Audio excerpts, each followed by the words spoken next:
আপনারা জানেন যে কোরআনের প্রথম আয়াত নাজিল হয়েছে মসজিদুল হারাম থেকে 10 কিলোমিটার উত্তর পূর্ব দিকে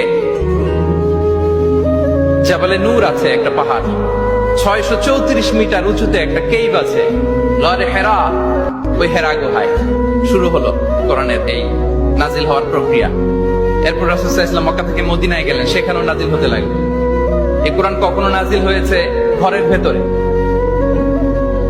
কোরআন কখনো নাজিল হয়েছে বাজারে, কোরআন কখনো নাজিল হয়েছে সফরে, এই কোরআন কখনো নাজিল হয়েছে যুদ্ধের ময়দানে, এই কোরআন কখনো নাজিল হয়েছে আল্লাহর আরশে। তার মানে রাসূল যেখানে, কোরআনও সেখানে। কতটা ইন্টারেক্টিভ কিতাব!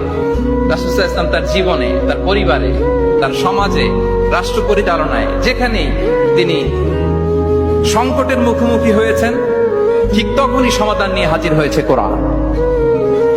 এজন্য এটা হচ্ছে the most interactive and relevant book to human being, সবচাইতে প্রাসঙ্গিক, জীবন ঘনিষ্ঠ একটা কিতাব।